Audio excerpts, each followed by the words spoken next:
Assalamualaikum warahmatullahi wabarakatuh. Sahabat Ramadan Karim, setelah saya berkeliling Nusantara sejak awal Ramadan lalu, ternyata saya menemukan cukup banyak masjid tua dan bersejarah yang pantas untuk dijadikan cagar budaya. Sejumlah masjid yang selama ini luput dari perhatian media mainstream. Sebutlah Masjid Al-Abror ini yang terletak di pemukiman padat penduduk di Jalan Simolawang, Surabaya, Jawa Timur. Awalnya hanya berupa surau kecil yang menurut sesepuh setempat berdiri di tahun 1890. Ciri khas bangunannya masih dipertahankan hingga kini pada bagian cungkup beserta 4 pilar kayu yang saat ini masih terpasang di tengah-tengah bangunan Masjid Al-Abror. Pembangunan Masjid Al-Abror dari hanya sebuah surau kecil menjadi sebuah bangunan masjid mempunyai kisah yang panjang. Tokoh-tokoh setempat telah bersama-sama menjadi pemrakarsa pembangunan surau menjadi sebuah masjid besar yang kini menjadi kebanggaan warga Simolawang, Surabaya itu. Pada tahun 1952 sampai 1977, Masjid Al-Abror ini dikembangkan, diperluas sampai bentuknya seperti sekarang ini. Ini masih asli dan tidak ada renovasi sama sekali.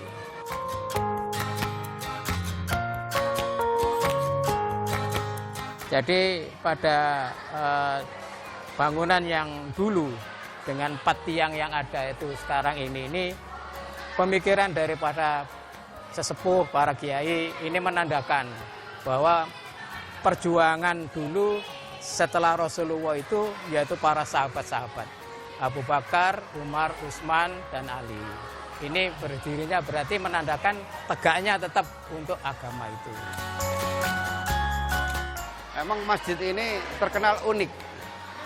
Dari tahun perjuangan sampai sekarang modelnya seperti ini. Sehingga pada waktu itu mau dijadikan sebagai heritage, cagar budaya. Cuman tidak ada kelanjutan sampai sekarang. Semakin banyak warga yang peduli akan syiar agama, karenanya semakin banyak pula warga yang mewakafkan tanahnya guna perluasan Masjid Al-Abror. Menurut catatan, pengembangan pembangunan masjid ini terjadi pada kurun waktu 1952 hingga tahun 1977. Segala kegiatan pengembangan itu murni terjadi atas usaha swadaya masyarakat.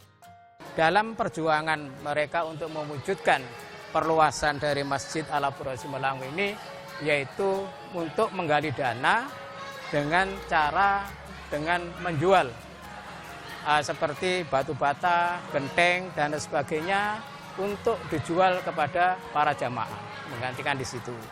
Sampai juga minta bantuan kepada para agnia yang juga sebagai jualan seperti kayu dan sebagainya, perlunya untuk memenuhi daripada kebutuhan di masjid ini. Waktu itu akadnya kita beli, tapi ternyata yang jual tidak usah beli, dikasihkan saja untuk kepentingan masjid. Hingga pada akhirnya berdirilah kini Masjid Al-Abror Simolawang dengan luas sekitar 3.600 meter persegi. Jadi untuk kepentingan pembangunan masjid sehingga sampai bisa terwujud beberapa puluh tahun mungkin.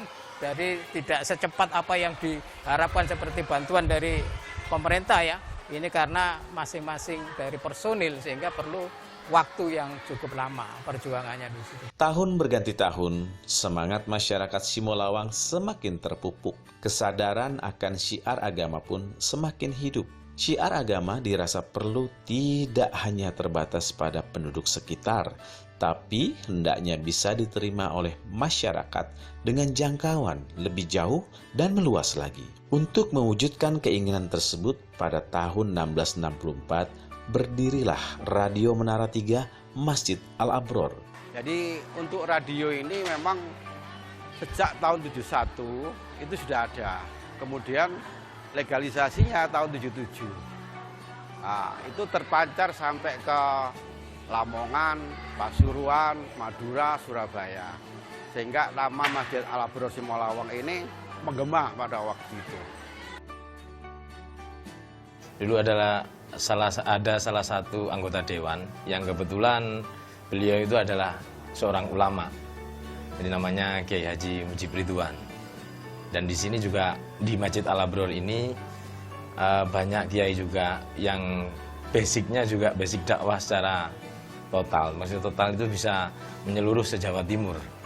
Nah di situ tercetus karena kuliah subuh ini yang digawangi oleh Kiai Mujib Ridwan ini bertempat di Masjid Al-Abror ini. Semua jamaah Jawa Timur ngumpul di sini. Dan jenengan mungkin juga tahu di sini adalah salah satu masjid di tengah kampung, mungkin yang paling besar se-Indonesia mungkin. Di tengah kampung ya. Akhirnya parkir secara tidak langsung tidak cukup. Nah di situ akhirnya tercetus dari beberapa ulama termasuk Kiai Mujib Ridwan dan yaitu Iri Samsudin untuk mendirikan radio amatir dengan harapan seluruh jamaah yang tempatnya memang jauh dari Surabaya, baik di wilayah Lamongan atau Pasuruan, bisa mendengarkan suara melalui radio analog. Hingga saat ini, Radio Menara 3 sudah dilengkapi dengan streaming sehingga mampu diterima dan didengar oleh siapapun selama jaringan internet tersedia. Tak hanya itu, kecanggihan teknologi semakin dimanfaatkan sosial media seperti Facebook, Twitter, dan website sudah termanfaatkan sebagai media komunikasi dan penyebaran syiar kegiatan beragama dari Masjid Al-Abror. Akhirnya kita mengakses radio ini dengan sistem streaming web ada, terus juga Android. Kita bisa, Radio Menara 3 ini bisa diakses melalui Android dan juga bisa diakses melalui Google Play, juga bisa diakses melalui TuneIn Radio melalui Android juga atau BlackBerry, dan yang utama PC seperti streaming itu. Jadi kita mencoba, meskipun radio kami ini radio AM, kita mencoba siapapun seluruh masyarakat bisa menikmati acara yang kita suguhkan. Jadi tidak harus ketinggalan zaman harus dengerin radio, apalagi cari radionya analog AM itu susah sekarang. Langkah-langkah kreatif dan inovatif terus dilakukan oleh pengurus masjid demi tercapainya dakwah yang tepat sasaran. Di bulan November 2011, Masjid Al-Abror menerbitkan majalah masjid dengan nama Syiar yang awalnya hanya berupa tabloid. Kami berpikir ingin memperluas dakwah kami, ingin memperluas syiar kami, sehingga semakin banyak orang tahu, semakin banyak orang yang berubah. Dengan mereka berubah mungkin melalui tulisan kami, tulisan nasihat-nasihat, kajian-kajian yang kami tulis, mereka akhirnya berubah dari keburukan menjadi baik, dari kesesatan menjadi yang di jalan yang benar.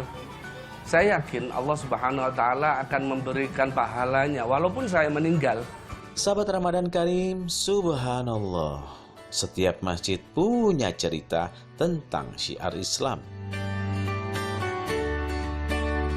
Nah, sekarang saya akan mengajak sahabat ke satu desa di Cianjur, Jawa Barat.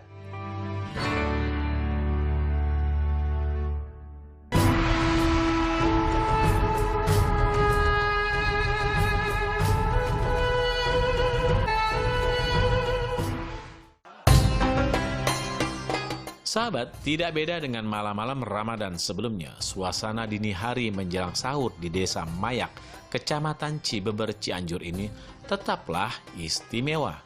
Mengapa istimewa? Karena kekompakan warganya. Peristiwa yang berlangsung di setiap saat sahur ini adalah salah satu bukti. Mereka mulai dari warga, aparat desa, hingga guru agama guyup berkumpul untuk membangunkan sahur, merelakan waktu tidur agar saudara-saudaranya tidak telat sahur.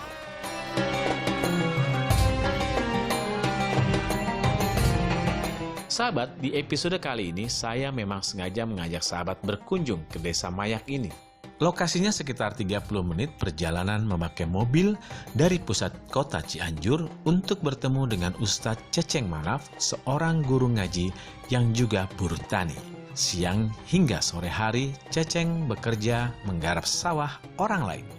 Sedangkan di sore hingga malam hari, tenaga dan ilmunya dia wakafkan untuk mengajar mengaji. Bungsu dari 9 bersaudara ini tidak pernah sekalipun meminta upah dari mengajar ngaji. Semua dilakukannya dengan ikhlas karena Allah. Meski hidup sederhana, kebutuhan sehari-harinya cukuplah dia ambil dari upah pekerjaannya sebagai penggarap sawah. Kebahagiaan dan ketenangan hati itu relatif yang menurut saya itu kan. Jadi, bukan berarti banyak uang kita tenang, kita enak hati kan, enggak, buat saya seperti itu. Yang dimaksud ketenangan itu, yang bahagia itu batin hati buat saya itu kan. Nah makanya saya enggak, ketika saya ngurus anak-anak itu kan, saya enggak pernah meminta biaya sedikit pun sama anak orang tua kan.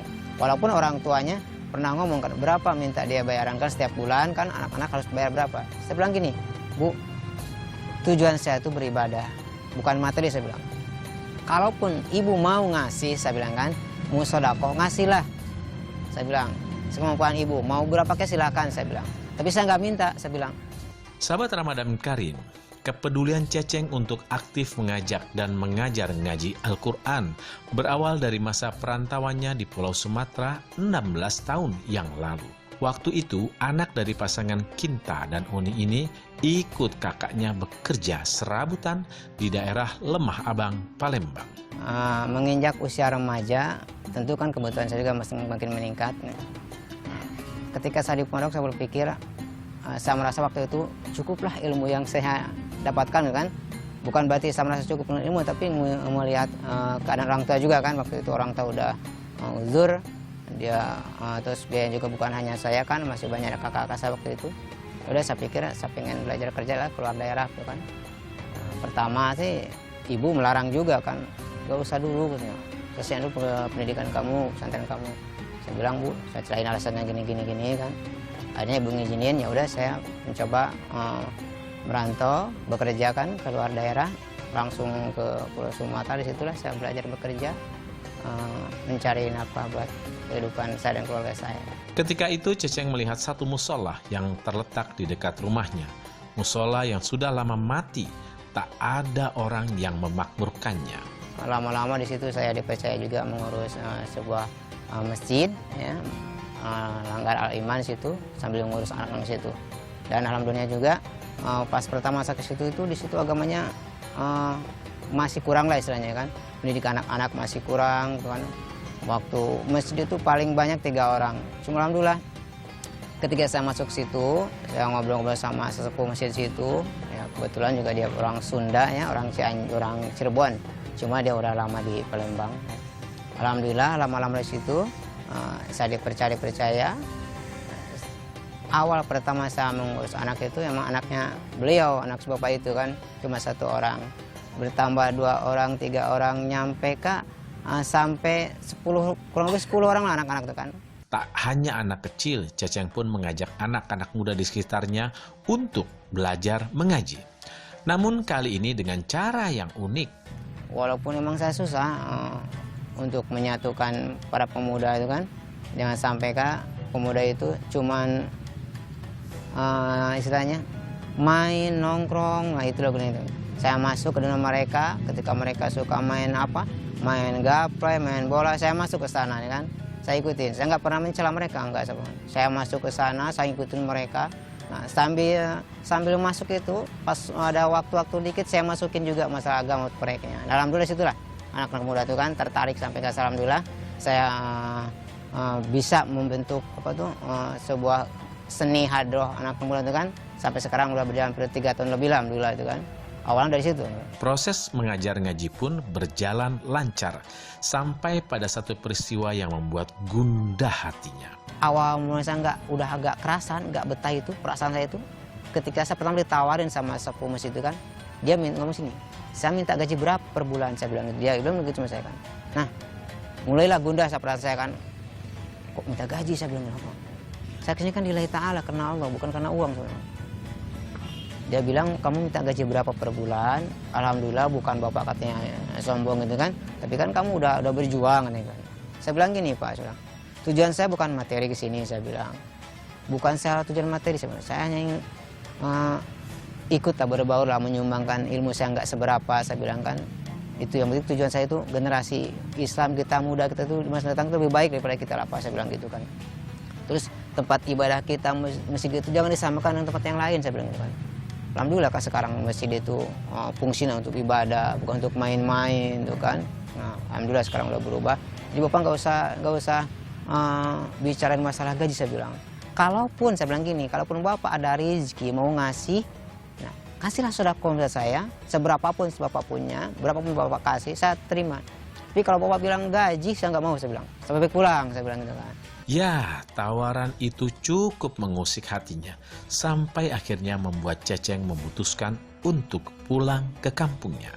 Nah, lama-lama kan Bapak itu tetap dia mau katanya pengen apa tuh, pengen tenang katanya kan. Jadi nggak usah mikir lagi kamu gini, takutnya kamu untuk pulang lagi gitu kan. Tetap saya minta gaji gitu kan. Udah, sekarang lama-lama nggak kerasan, bukan itu tujuan saya kan. Nah, saya ngobrol sama saudara saya itu, kakak saya itu. Kebetulan waktu itu bapak di kampung sakit. Nah, bapak tuh sakit di kampung tuh.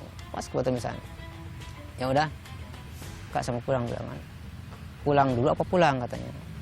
Nggak tahu lah, pokoknya saya pulang aja sebelumnya. Tak tahu kesini lagi atau enggak, saya bilang gitu.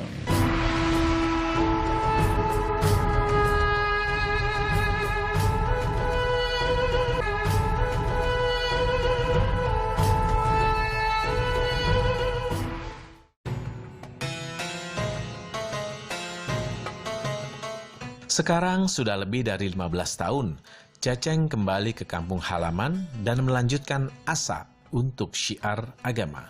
Waktu saya kembali dari perantauan tuh kan, dan saya nggak niat lagi untuk pergi lagi, saya pengen mengabdi aja di kampung ya, mengamalkan ilmu saya nggak seberapa. Nah, memang sih keadaan pergaulan para pemuda waktu itu masih inilah ya, masih apa tuh namanya, masih banyak yang belum mengetahui tentang apa itu haram, apa itu halal, apa itu baik, apa enggak tahu itu ya. Tapi yang jelas apa yang melakukan itu emang nggak dibolehin sama agama itu kan. Seperti kayak dulu kan mabuk, itu kan memang masih ada waktu itu kan.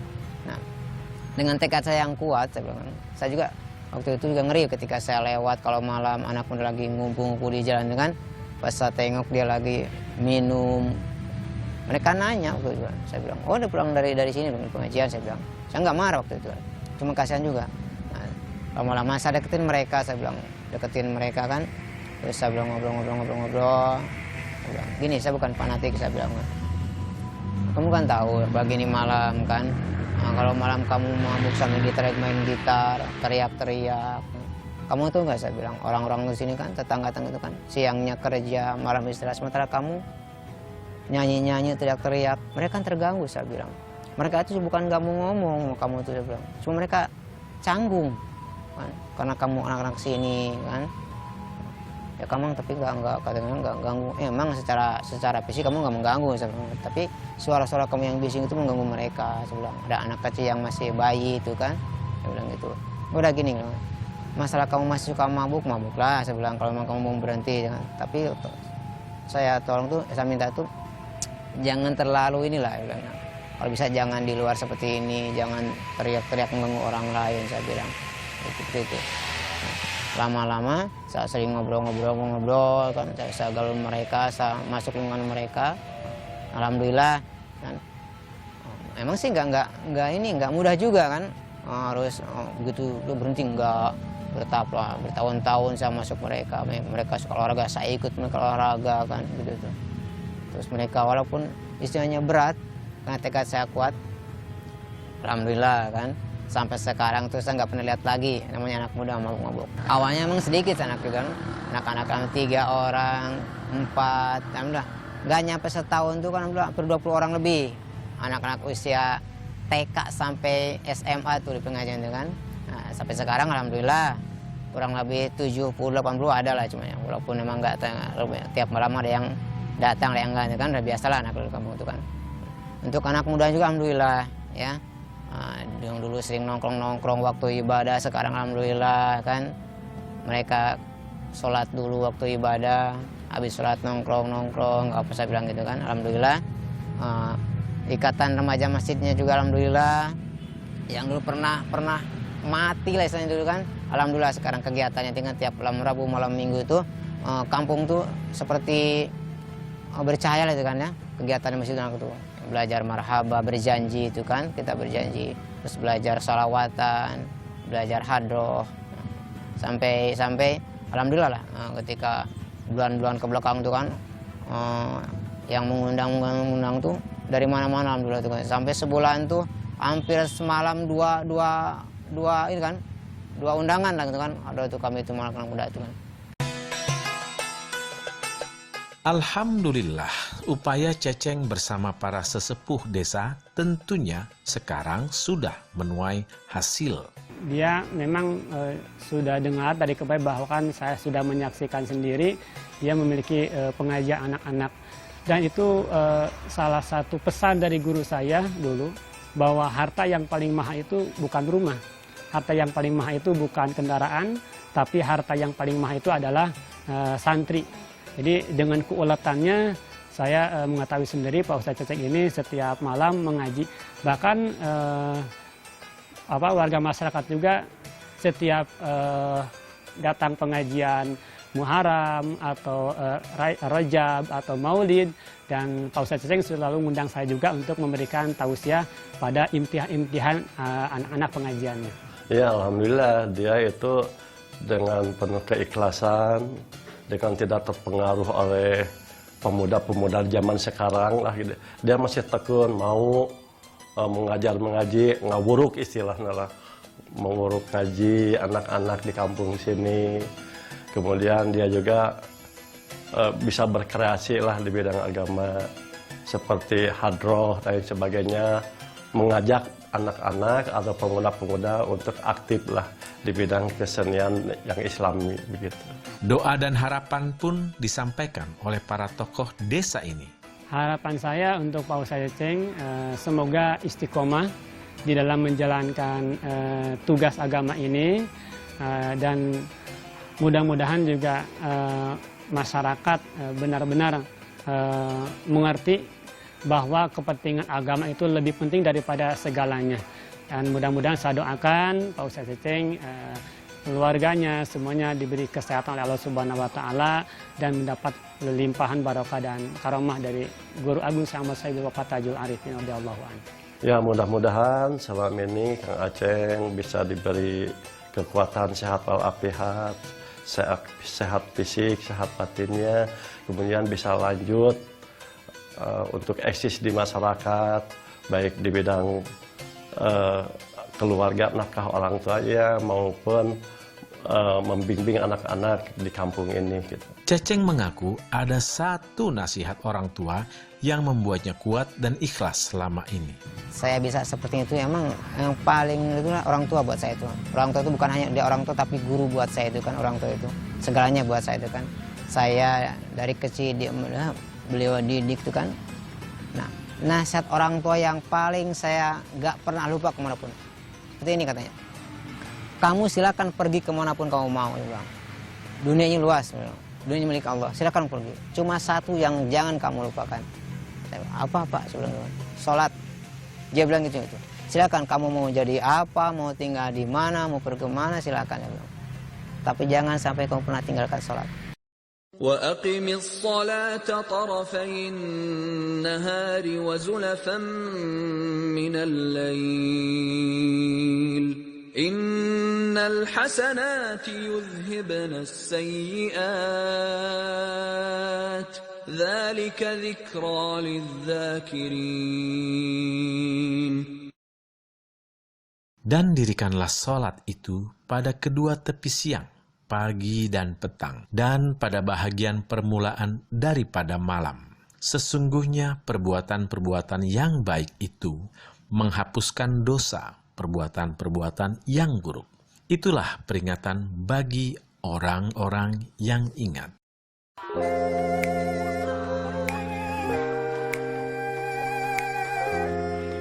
Sahabat, cerita Ustadz Ceceng telah lebih membuka kesadaran saya tentang makna ikhlas. Melihat orang lain bahagia, sejatinya itu adalah kebahagiaan yang hakiki. Saya pamit, wassalamualaikum warahmatullahi wabarakatuh.